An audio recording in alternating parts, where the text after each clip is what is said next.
Now, as you may know, I actually recently made a comprehensive guide to Heavenly Host a couple months ago. But since the Part 1 remaster and the release of the End of Heavenly Host and the prologue to Heavenly Host, it's become very much outdated. In that previous video, I did say that I retroactively added world building to the story.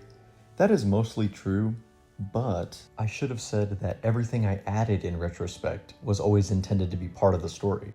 The biggest thing that's been retconned, quote unquote, is Everett's backstory, which was never really intended to be in the story. To be frank, I didn't necessarily want to devote an entire part to just his origin story. I always wanted external things to tell his origin story rather than it being in the comic itself, because the comic itself is not necessarily about Everett's life. It's about his afterlife. Everett's mother is briefly mentioned a couple times throughout Heavenly Host.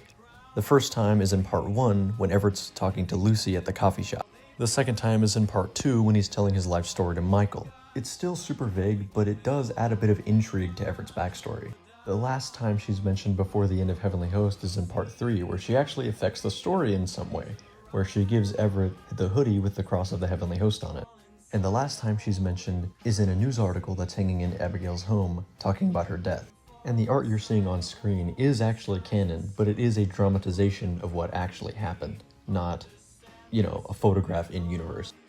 All of this to say that the world building that I've added after the release of Part 1, while it may be newer and more fleshed out, it was always intended to be there. So going forward, treat it like this is how it's always been. Because in the grand script that's in my brain, that is how it's always been. Just not all of it was written down. So, sorry about that. And of course, I'd still like to do things with Heavenly Host in the future, just the main story I wanted to tell is over. With that being said, what exactly has changed since that happened? Well, now there's a prologue. It starts at the very beginning of the entire universe, and it sets up everything. Basically, Pillar 2 of the Catechism with a little bit of my creative input. This is intended to be somebody's first exposure to Heavenly Host, and it teases everything. It's from Lucifer's perspective. It's at the moment of his creation when God shows him everything that he plans to do.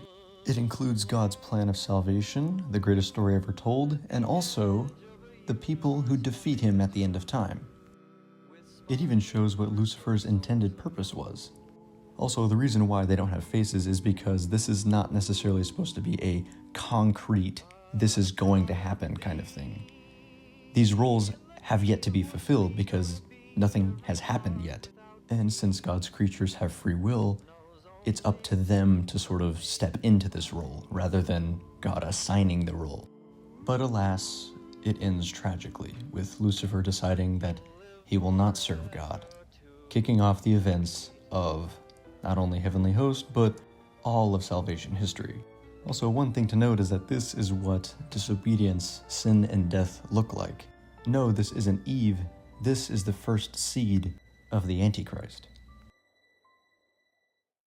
As for the rest of the story, it continues as usual, starting with part Khonshu, then part Loki, then part Abigail.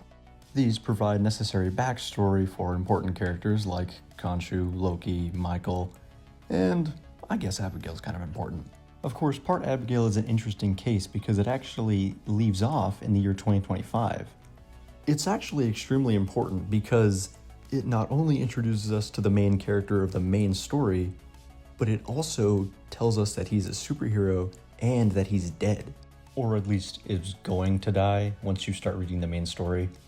And I know I emphasized in the last video that you need to watch the extended universe content before reading the main story, but honestly, you could watch it after, during, or technically never, but I wouldn't recommend doing that.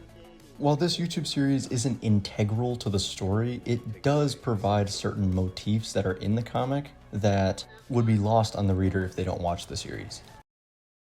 Even though I do not have eyes, I see his face, shining like the sun.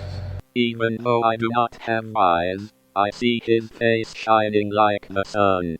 Even though I don't have eyes, I can see his face shining like the sun. I see his face shining like the sun.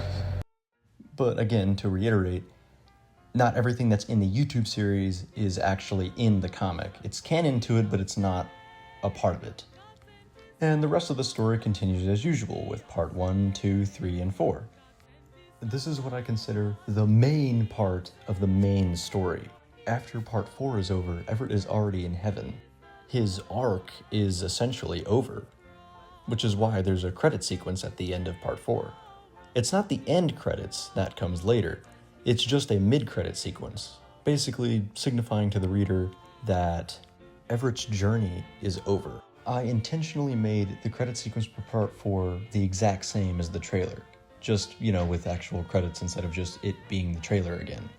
I don't know if I conveyed this properly, but this is supposed to signify that this era of Heavenly Host, if you will, like this 80s era of Heavenly Host, is over. So I wanted them to begin and end the same way. Also, the use of Little Dark Age isn't super significant. Back when Heavenly Host first came out, people used the song in a lot of Christian edits or Reject the Modern World edits, and I thought that it fit perfectly with Heavenly Host. It's also just a good song that I like listening to. And finally, we have the end of Heavenly Host.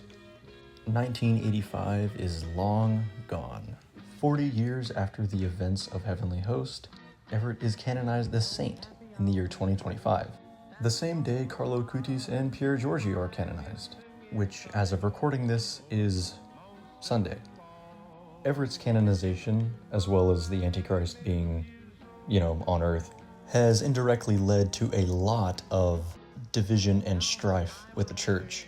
A lot of people are protesting his canonization, saying that he's not worthy to be a saint or he didn't do enough to be qualified as a saint, which, funny enough, and this is unintentional, but it kind of lines up with the real-world opinions of Carlo Acutis, where a lot of people are also protesting his canonization, saying that he didn't do enough.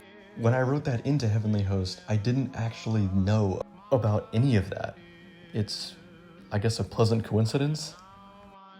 I'm not going to go super in-depth to the bulk of the story of the end of Heavenly Host because I want you to go and read it, but it starts out with the Lamb of God declaring that it's time. Time for what exactly? It's time for the Antichrist to die. The rest of it is pretty simple. Michael and his group go to Earth after killing the Antichrist, and she levitates into the sky and turns into a giant beast. After a few awesome fight scenes, Michael, Joan, and Everett get the finishing blow on Lucy, splitting her in half and falling back to Earth. And yeah, it ends with an Evangelion reference.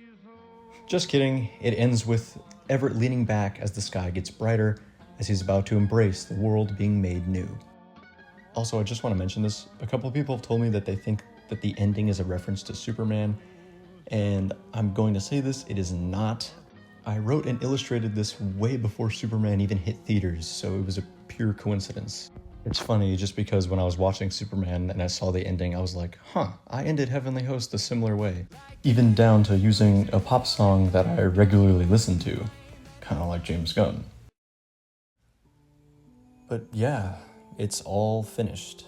I gotta say, these past 4 years have been absolutely amazing, not only for Heavenly Host and for my art abilities, but also just because, as many of you may know, I am a diocesan seminarian, and my life has not been the same since last year, honestly. I grew up during the process of me writing Heavenly Host, and it's stayed with me, and in fact, joining seminary has only made me more motivated to tell the story. And now that it's over, I feel like I'm starting a new chapter in my life. I don't feel like I could top Heavenly Host. I don't know if I'll ever write fiction again, just because I love the world that I created and I love the characters I've created, and I don't think I can ever be at that same level of attachment to new characters I create. I don't know if this is even worth mentioning, but I do have the same personality type as J.R.R. Tolkien, and he spent the majority of his life working on one piece of fiction. Granted, it's a super massive world spanning multiple books, but it's still all one cohesive piece of fiction. It's kind of like what I'm trying to do.